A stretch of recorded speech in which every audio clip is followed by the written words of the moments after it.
We are started live in full effect. I want everybody to know that this is Oktane Minutes podcast, a podcast about, again, Oktane Minutes podcast, a podcast about, definitely about reviewing things. I talk about all sorts of things. One day I'm going to up the production value, but today is not the day. So, I was on Apple TV, and I was watching the joint. What up, Darnell? John Cena, the GOAT. I was watching Highest to the Lowest, directed by the great, legendary Spike Lee, starring the great and legendary Denzel Washington, featuring A$AP Rocky, featuring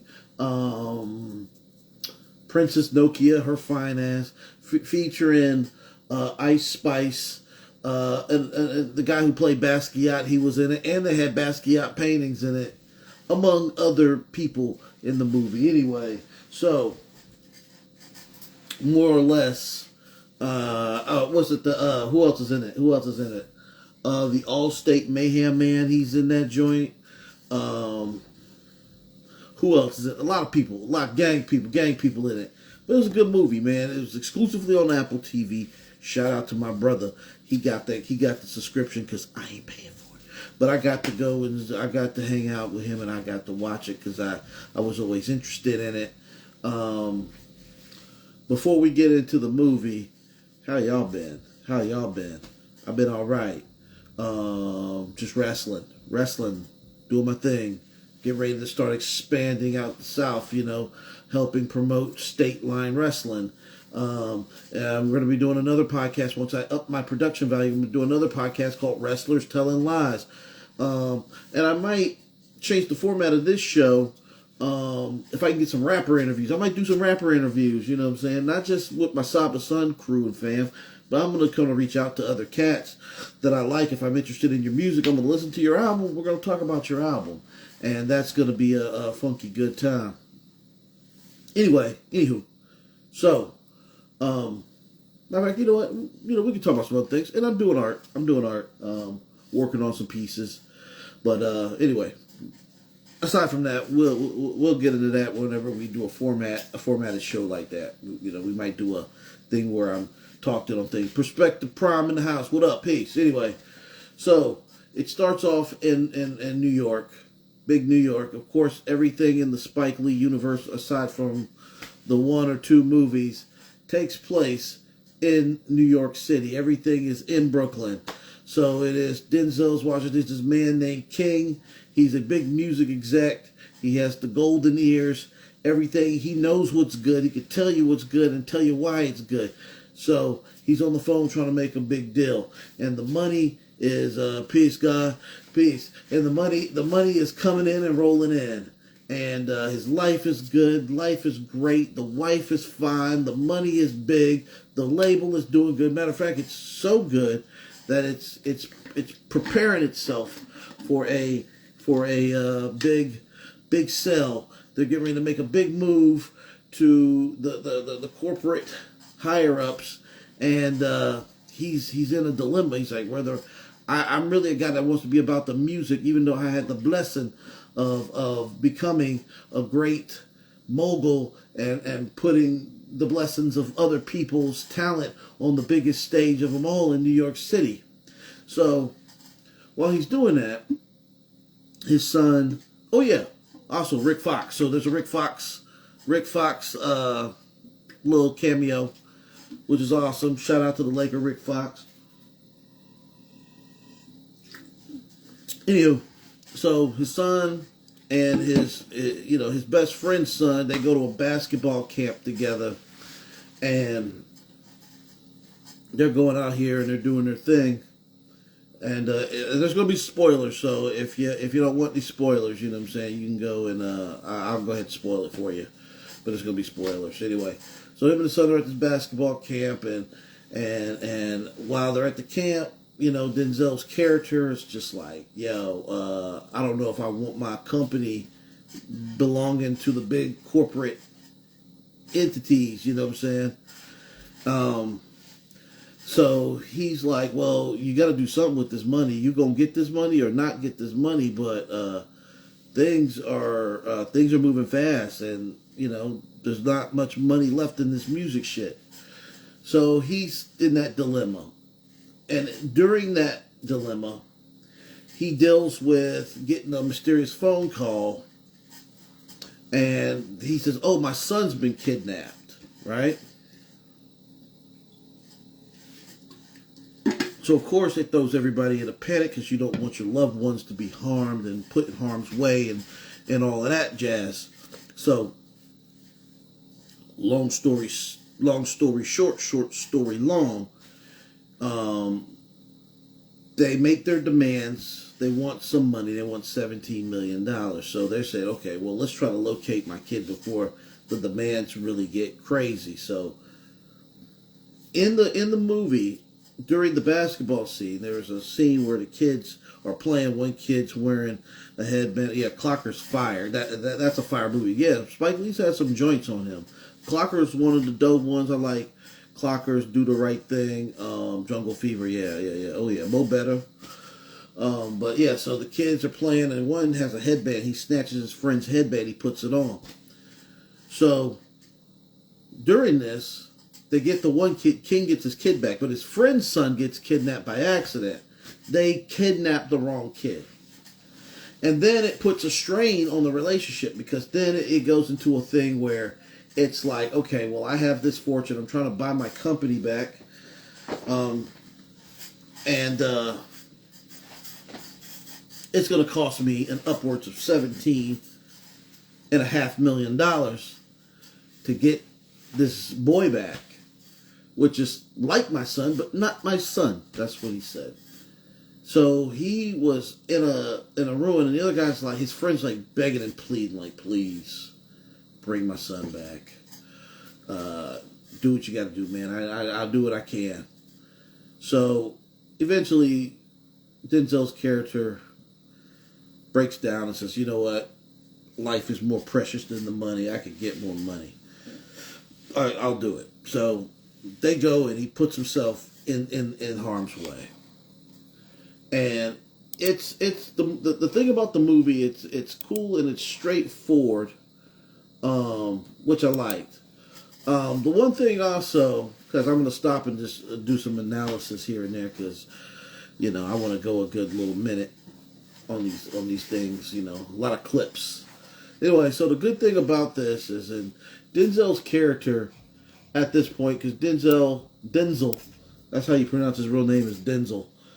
But Mr. Washington, at this point, kind of like, he's at that point in his career where he literally is playing the same guy in all of his movies, and I'm here for it, He just says, copy, paste, and change my hairstyle, you know what I'm saying? Or change the situation. Like he was playing that Israel J.S. Squire movie. He had an afro. This one, he's got the 360. He's got the Dominican 360 laid, dyed, fried to the side joint. And I'm here for that. He's got like the little, the P. Diddy studs in his ear. So I figured, what I'm saying, because, I didn't really read into the movie. I didn't read into the synopsis or like the general synopsis of the movie until after the fact. But yeah. But anyway, side point, moot point. Denzel's character basically is in this dilemma. He's like, well, do I go broke trying to save a kid that ain't my kid, but he's like my kid and he's my son's best friend? And the son is pleading with him too. He's just like, Dad, pay the damn money. Because he's just like, I'm gonna get heat for it. I gotta live it down because I'm already gonna get looked at as a sucker that my dad paid for his son and not his friend's son. So Denzel Washington was just like, well, you kind of got a point. He goes, listen, we're losing money, but we'll lose much more. We'll lose respect and dignity if we don't do this. Peace, Darnell. Anyway, my brother. So he goes and the money is getting put on and then they call the police because they already had the police set up trying to sting who kidnapped the boy or kidnapped the wrong boy. While they're doing this, they do like a flashover montage of the son. He's tied up in a Brooklyn basement studio and he's hearing this song called "Trunk" by A$AP Rocky, right? That is playing over and over and over and over and over again. That's the song that he heard while the whole couple of days he was held captive. During this is leading up to the Puerto Rican Day Parade. So that's the time of the year in New York for my New York friends. You know what time of the year that would be. So anyway, the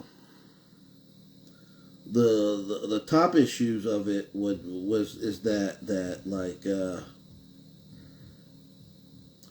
you were having they were having to figure out how they're going to get it because he was just like, well, there's got to be a way to where I can get the kid back and collect my money.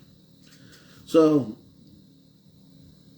the guy, when he called, he's like, well, give me 17.5 in like Deutschmarks. So I want it in a certain type. I want it in a certain type of currency. I don't want it in dollars because I guess he was planning to rob the man, kidnap the boy, give the boy back, and hightail it to Europe and live well there. But things, I guess, didn't work out that way because, kidnapping, extortion plots never work out, especially in today's environment, man. The AI world is a pretty slick world. We have to figure out how to navigate it. You know what I'm saying? I know that maybe a couple years from now, there are going to be some criminals that say, yeah, that AI shit was easy to beat. But right now, we can't figure it out. Anyway. So, it goes into a whole thing. So he's having to go on the thing, because, he's having to go on he's having to go on the subway during the Puerto Rican Day Parade, and he's got the money, the European joints, and as he's going through the train, he of course he's going to go rescue the son, and he's held as a hero. He's held as a hero with no money, right? Because he dropped a lot of his investment money. So the companies see this online, and they deem him a liability, and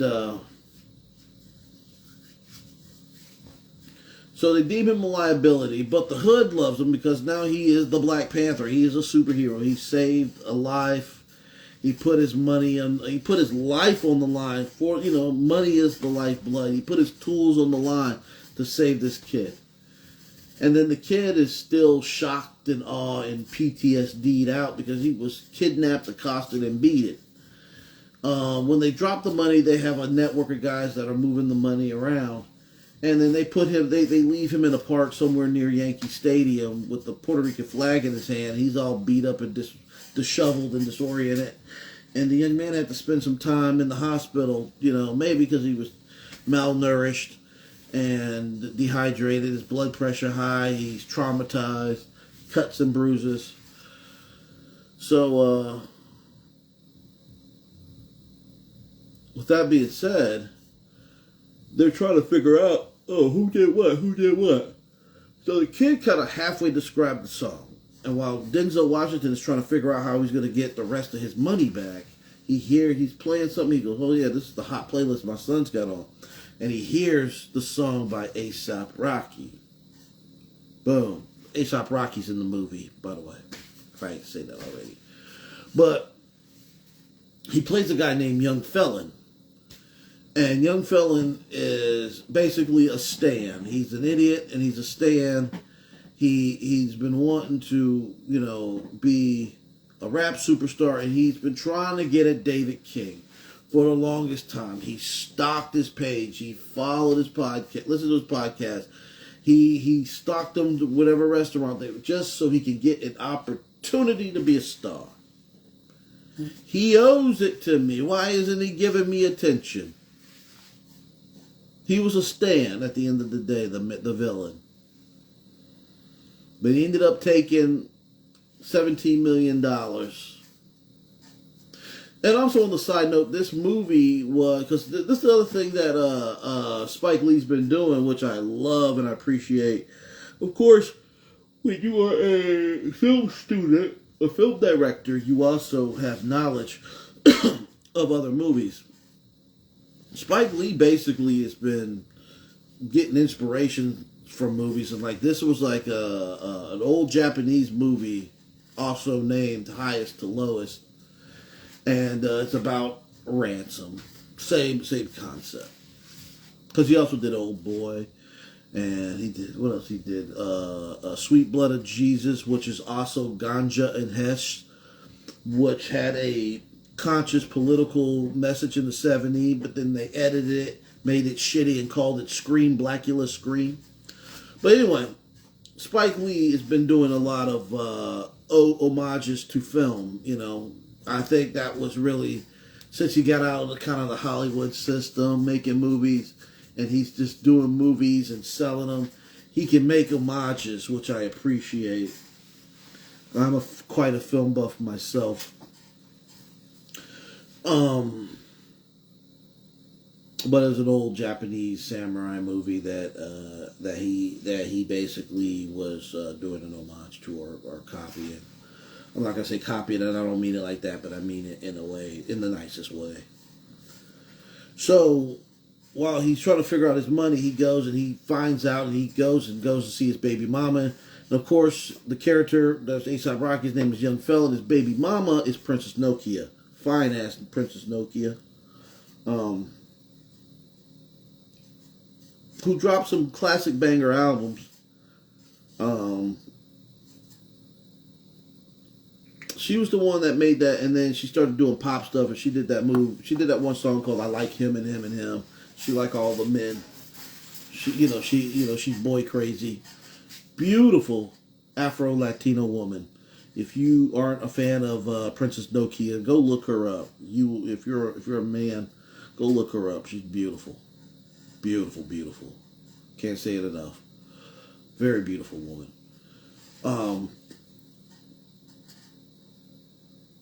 And a proud Afro-Latina. That's what she says. She's an Afro-Latina. So he goes and he picks up more clues. And it's almost like, as I'm looking at everything in the movie, I'm like, damn, New York State. So kidnapping, that's a life sentence. That's a hefty gimmick. And then I think about like when Denzel's character David King went to go looking for him, had the blicky out, went to a studio, and I was like, man, this little showdown with the guns. I said, bro, they gonna get 3 years, 4 or 5 years in New York, and then they're gonna discharge the weapon. They're gonna get 8 years. I was like, dang, that was like almost like a little bit of a gunfight. So I guess they had to think about that. You have a gunfight in New York City, you gonna get some time, brother. And I think that's really because there's just too many people to be busting guns. It's a public safety risk. You know, other places down south they're spread out. You can bust guns a little bit. You can bust guns for fun. You can get property. You know. Anyway, so they have a nice little dialogue, which was great. And they're quoting Nas lyrics, and you know they're quoting things. And he says, "Oh, you're a rapper now?" He goes, "No, I'm not a rapper. I want my money." You know. And then plus what ensues after is a chase of proportions never seen before by the human. Well, actually, no, it's not different. It's just a little chasing off them to the off on the subway, and then when Denzel's character catches up, they have a little scuffle.